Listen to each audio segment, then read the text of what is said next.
Mesdames et messieurs, je vous souhaite la bienvenue dans ce webinaire au sujet de calcul linéaire et non linéaire.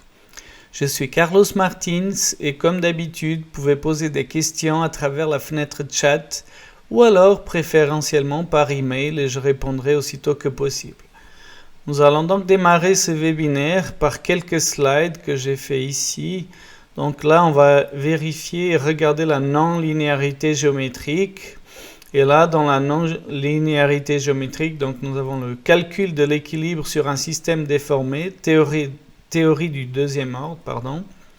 Prise en compte des déformations initiales, c'est les imperfections locales, il faut avoir le module imperfection. Et aussi calcul de grandes déformations, théorie du troisième ordre, voilà.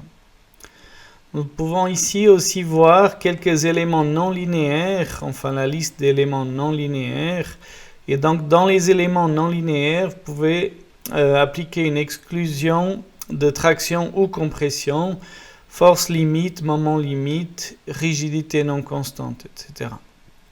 Là, vous avez la liste des éléments. Donc, vous avez par exemple les éléments non linéaires que vous pouvez choisir seulement traction ou compression, une force limite, mais vous n'avez pas la rigidité variable. L'appui nodal, par exemple, que vous pouvez choisir seulement traction ou compression, une force limite et faire varier la rigidité, par exemple. Je ne vais pas parler de toute la liste, voilà, sinon on perdrait un peu trop de temps. Juste ici pour l'élément de contact, pardon. Donc c'est un élément avec une ouverture initiale nécessairement non linéaire, voilà. Ensuite ici, le comportement des matériaux non linéaires. Donc, vous pouvez faire un calcul plastique de l'effort tranchant. Pour cela, il faut avoir le module PNL et aussi calcul des éléments béton armé en état 2. Donc, calcul non linéaire, tout simplement. Si je reviens sur ici mon modèle, donc là, nous avons ici un modèle qui a déjà été calculé, etc., et modélisé et introduit bien sûr avec toutes les charges. Nous avons des charges de poids propres, des surcharges, des charges utiles, des charges de vent, etc., même des charges d'eau.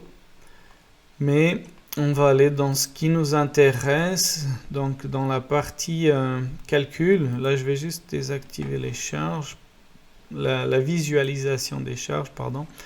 Comme ça, c'est peut-être un peu plus simple. Et ici, je vais mettre critique minimum. Par contre, je vais afficher mon radier, mettre mon radier en évidence. C'est un peu mieux pour regarder les résultats. Voilà, perspective. Et là, comme ça. Voilà, ça va très bien. Maintenant, ici, on va voir les forces internes appui surfacique, RZ. Et là, on va mettre isosurface pour voir un peu mieux.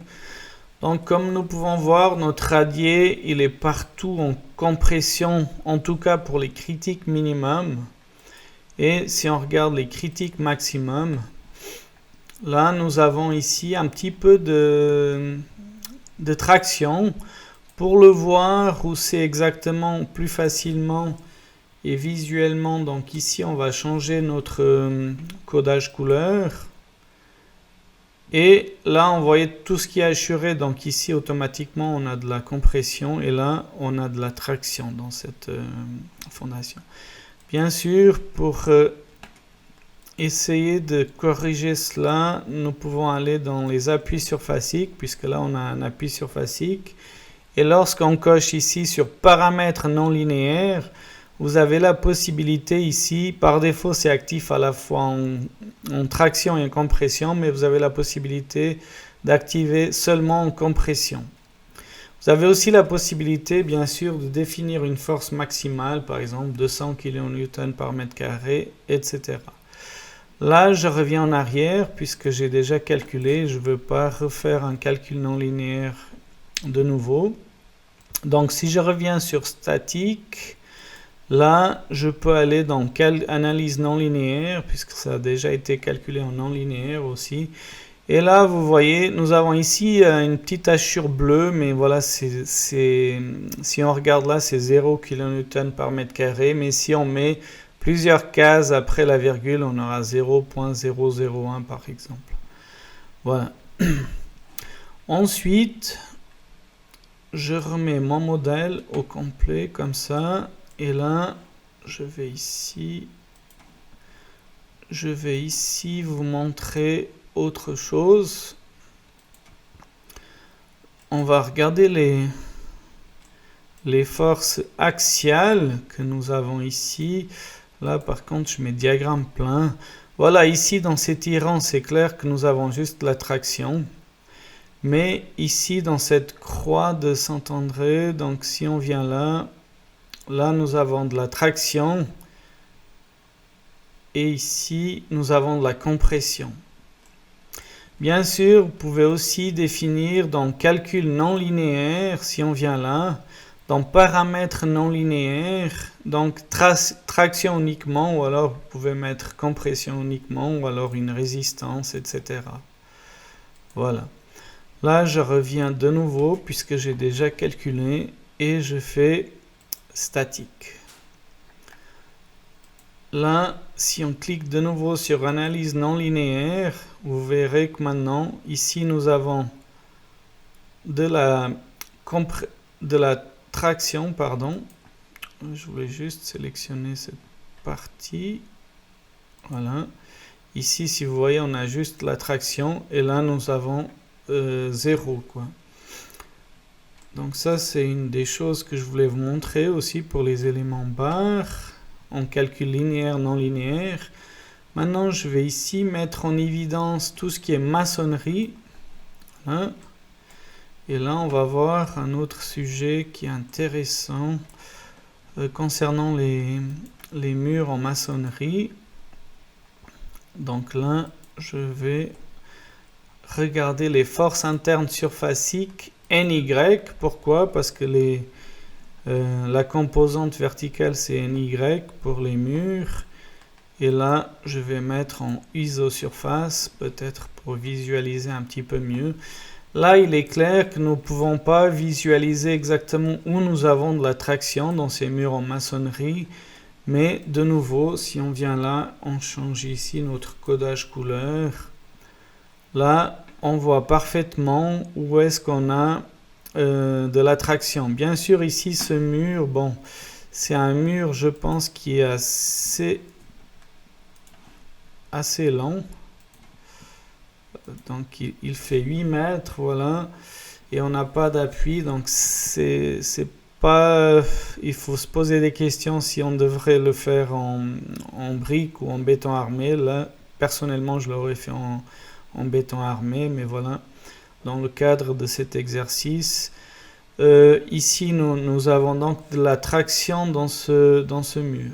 Pour enlever cette traction, on va ici cliquer par exemple sur les rotules de bord. Et ici dans la composante Y, puisque c'est la composante Y qu'on doit regarder. Ici, vous avez la possibilité aussi, vous voyez, d'actif à la fois en traction et en compression, ça c'est par défaut, de dire, voilà, actif seulement en compression. Et là, je vais faire annuler, puisque c'est déjà calculé. Et là, si je reviens de nouveau sur statique, et je sélectionne maintenant analyse non linéaire, vous verrez que nous aurons toujours un tout petit peu de traction, mais beaucoup moins. Donc on a presque rien, surtout à ces éléments-là. Voilà, ici, dans ce mur, comme j'ai dit, il faudrait peut-être se poser la question si on ne devrait pas mettre tout en béton. Voilà. Ensuite, si je reviens dans le modèle entier, de nouveau, là, je vais vous montrer maintenant pour les parties aussi, les forces internes des éléments de liaison aux rotules de bord. On va regarder les MX. Et là, je veux juste afficher diagramme plein. Et bien sûr, peut-être mettre des valeurs sur les lignes. Comme ça, c'est plus parlant. Et Et là, je vais faire vue depuis dessus, comme ça on arrive à mieux voir. Voilà, ici. Donc les efforts de nos éléments de rotule. Bien sûr, vous avez aussi la possibilité ici de définir. Donc là, on va regarder la composante XX. Et là, contrairement à tout à l'heure, qu'on a choisi ici actif uniquement quand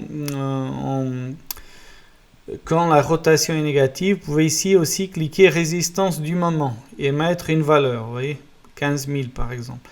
Bien sûr, vous avez la partie avancée qui ici, vous pouvez changer plein de paramètres, etc. aussi. Mais nous, ici, on va mettre voilà, une limite de la résistance du moment à 15 kN/m.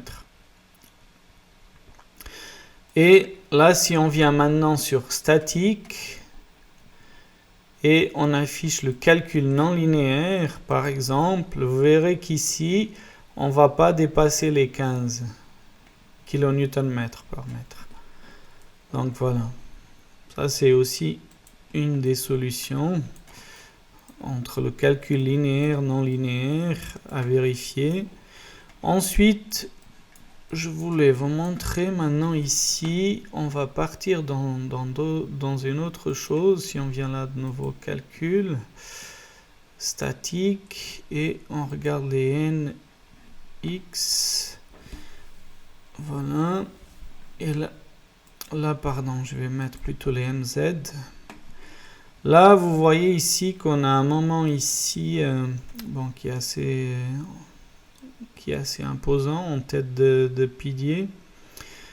Mais on va ici comprendre, voilà, si on attribue cet élément des rotules, ici, vous voyez, si on met pour le calcul non linéaire une rotule plastique, bien sûr, vous pouvez aussi mettre semi-rigide. Et si vous regardez ces valeurs, vous avez les mêmes valeurs parce que j'ai défini les mêmes valeurs pour la résistance du moment. Mais vous avez le même principe que tout à l'heure. Mais là, je vais mettre plastique. Je vais de nouveau annuler parce que je ne veux pas recalculer ça. Et là, si on vient maintenant dans le calcul, ici, je vais faire autrement. J'affiche ici la fenêtre, ça c'est peut-être plus pratique. Et là, je vais juste mettre calcul non linéaire.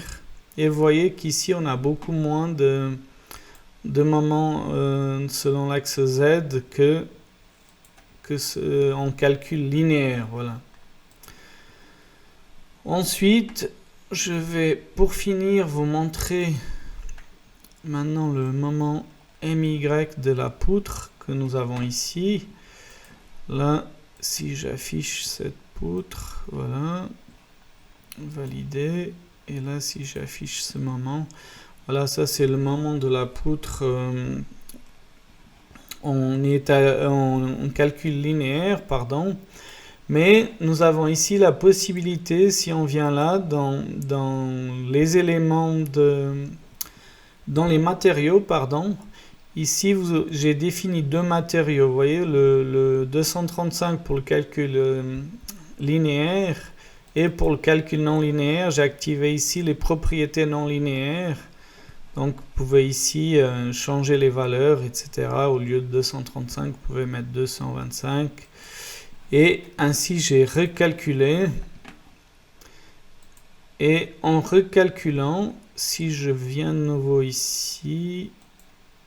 pardon, voilà, si je clique là, j'affiche directement ici l'analyse non linéaire et vous voyez ici que nous avons un aplatissement du moment MY, voilà, à moins 176,313 maximum. Voilà. Maintenant, je vais encore vous montrer un autre... slide. Donc ici, c'est les non-linéarités typiques, donc exclusion de la traction de la maçonnerie, comme on a vu, voilà. Vous avez aussi exclusion de la traction du vent connecté, exclusion de la traction du radier, on a vu aussi. redistribution plastique des efforts pour le béton, déformation à l'état 2, donc fissuré, rotule plastique pour l'acier, calcul plastique l'effort tranchant acier, aussi la vérification de pré-déformation contrainte acier et statique de la corde, voilà. Et ici, vous avez ce qui est linéaire avec contournement, ce qui est possible de contourner, et non linéaire, voilà. Donc, pour aujourd'hui, on a vu ce que je voulais vous montrer. Donc, comme d'habitude, si vous n'êtes toujours pas abonné à notre page YouTube, je vous conseille de le faire. Ainsi, vous recevrez des notifications chaque fois qu'il y a de nouvelles vidéos. Prochain webinaire, ce sera l'année prochaine, le 30 janvier à 14h15, puisqu'en décembre, nous ne faisons jamais de webinaire. Pour ma part, je vous souhaite un agréable après-midi. Merci beaucoup de m'avoir suivi et je vous souhaite aussi de belles fêtes à tous et à très bientôt. Merci beaucoup, au revoir.